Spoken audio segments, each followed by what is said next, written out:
Dan menariknya buat sekalian, kalau Anda atau kita nggak suka buah ya, ada sayur. Jadi Allah menciptakan warna yang sama tapi jenis yang berbeda. Contoh ada warna hijau pada sayuran, di buah juga ada. Kacang panjang ini hijau tuh. Di mana di kiwi juga ada. Ya, ada warna orange ya, di jeruk juga ada kuning seperti itu. Kemudian ada serat ya. Serat katakanlah pada siapa tuh namanya, pada brokoli misalkan, di alpukat juga ada. Seperti itu terus dia. Ya. Dan ditambah lagi dengan Islam memiliki bentuk detoksifikasi yang luar biasa. Nih, bagi ibu-ibu nih khususnya yang mulai banyak masalah atau sudah ada masalah sebelumnya dengan berbagai macam urusan reproduksinya. Sebenarnya salad yang Anda makan tadi itu rutinkan sebulan, tambahkan air kelapa, tambahkan rempah-rempah atau rimpangan, nanti perbaikan semua pada reproduksi Anda. Sesimpel itu, apalagi ditambah dengan puasa. Masya Allah, sebentar lagi kita akan sampai ke Ramadan ya. Maka Bapak sekalian, manfaatkan Ramadan sebagai bulan bersih-bersih. Sudah cukup kita makan banyak di 11 bulan ya. Ramadan kali ini anggaran rumah tangganya kurangi drastis. Biasa 1 bulan misalkan anggaran untuk beli makan segala macam misalkan 1 juta misalkan, atau mungkin lebihlah 2 juta. Nah, Anda kurangi semua.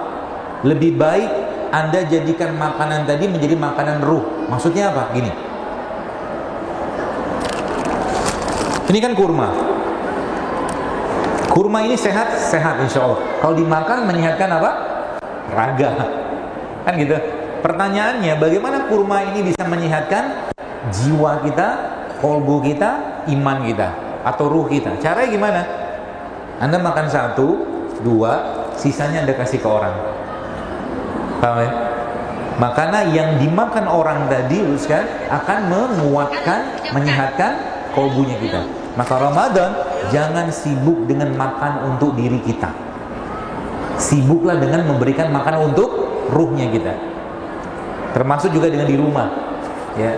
Nabi SAW sampaikan bahwa Ramadan itu jangan pernah kita ketinggalan untuk apa? Memberi makan orang yang berbuka. Saya kasih ini ya, tipsnya supaya Bapak Ibu bisa praktekkan di Ramadan. Suatu hari ya, termasuk juga nanti Ramadan, jangan banyak sering-sering buka bersama. Ini buka tiap hari bersama gitu kan. Manfaatnya apa gitu loh. Udah cukup gitu kan. Kenapa? Karena gini, kalau Anda buka bersama, sibuk dengan ngobrol, akhirnya apa? Waktu baca Quran kurang loh. Betul? Anda buka bersama, sholat rawatib kita kelewatan. Yang laki-laki akhirnya nggak dapat ke masjid, akhirnya sholat di situ. Sayang. Ngapain? 1 kali sebulan oke lah ketemu keluarga. Dan lain nggak usah buka bersama. Saran saya sih. Apalagi di Jakarta kayak sekarang itu, Masya Allah, kalau buka bersama di restoran itu pesan hari ini itu baru 3 minggu, 2 minggu lagi baru dapat. Waktu terbaik untuk menumbuhkan cinta itu di Ramadan ya, dengan keluarga. Nah, ini saya kasih contohnya supaya nanti kan kita mau Ramadan, nanti ceritakan tentang dahsyatnya puasa ya. Jadi suatu hari ya, waktu itu ya, kita 2 tahun yang lalu itu, teman-teman saya tuh bikin buka bersama. Saya ikut, kebetulan disuruh ngisi. Dan subhanallah yang hadir 1.000 orang. Yang hadir 1.000 orang. Ini lihat, memanfaatkan potensi kebaikan. Lalu sekalian, saya mikir ini, saya mau curi pahala ini apa? Karena saya ingat hadis, ada riwayat Umar suatu hari mengundang seluruh penduduk Madinah untuk buka bersama, ya, di aula atau di alun-alun. Seluruh penduduk Madinah. Akhirnya mereka datang ke sana karena yang mengundang khalifah, harapannya atau pemahaman mereka, ini pasti enak makanannya karena yang mengundang khalifah. Apa yang terjadi? Yang terjadi adalah, lalu sekalian, akhirnya datanglah semua orang Madinah tadi ke alun-alun gitu kan. Muncul makanan pertama, namanya apa? Air putih. Jadi orang di Madinah saat itu berbuka puasa dengan air putih semuanya. Habis air putih, Bapak sekalian, apa yang terjadi? Yang terjadi selesai. Nggak ada makanan lagi. Jadi mereka berbuka itu pakai air putih, dan seluruh pahala puasa orang Madinah Umar yang dapat tanpa mengurangi pahala, kan itu hadisnya kan. Nah, kisah ini saya pakai sebagai salah satu hikmah yang saya pengen juga kayak begitu. Jadi suatu hari teman bikin, ada kawan-kawan gitu kan bikin buka puasa yang hadir 1.000 orang. Terus saya pikir apa nih sebenarnya kebaikan saya mau lakukan di sini. Akhirnya saya beli kurma 2 dos gitu kan. Masalah harganya berapa? 600 ribuan lah 2 dus itu. Satunya 300 ribu, 360 ribu. Modal 700 ribu kalau nggak salah. Apa yang saya bilang sama panitia? Karena acara itu judulnya untuk pelelangan uang atau penggalangan dana untuk pesantren. Saya bilang coba kurma ini dilelang, saya bilang. Ya, dibeli, siapa yang mau beli harga tertinggi. Dan subhanallah akhirnya 1 dus kurma tadi terjual dengan 20 juta. Waktu itu. Karena judulnya untuk untuk lelang penggalangan dana. Dan jadi kurma juga yang satu juga sama. Akhirnya dimakanlah orang-orang tadi, Ibu sekalian, yang hadir dalam itu tadi dengan kurma-kurma tadi itu. Kita bilang bantu ibu yang beli kurma ini untuk dapat pahala. Tapi yang lebih menarik lagi, saya bilang waktu Anda mau makan, karena waktu makan begini itu, mau makan semua waktu buka puasa. Itu yang terjadi. Yang tadi saya bilang sama mereka, waktu Anda makan jangan langsung makan, saya bilang. Tukar ke teman sebelahnya. Paham ya? Tukar ke teman sebelahnya untuk kita dapat pahala puasanya dia. Simple kan? Begini nanti Anda kerjakan di rumah sama suami atau istri atau anak-anak. Ketika muncul atau ketika Anda mau makan buka pakai kurma, tukar sama istrinya, tukar sama anaknya. Jangan pernah kelewatan 1 hari pun tidak memberi makan orang berbuka. Kan modal kurma 1 atau ngambilin air.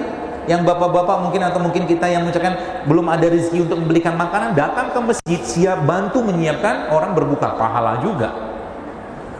Ya, itu bulan dimana kita benar-benar panen pahala, jangan ketinggalan Bapak sekalian. Apalagi kalau kita bicara manfaat puasanya. Kenapa banyak orang sekarang bulan Ramadan tidak mendapatkan banyak manfaat dari puasanya? Berat badan di awal Ramadan 50, misalkan berat akhir Ramadan 55. Ada orang kayak begitu? Betul nggak?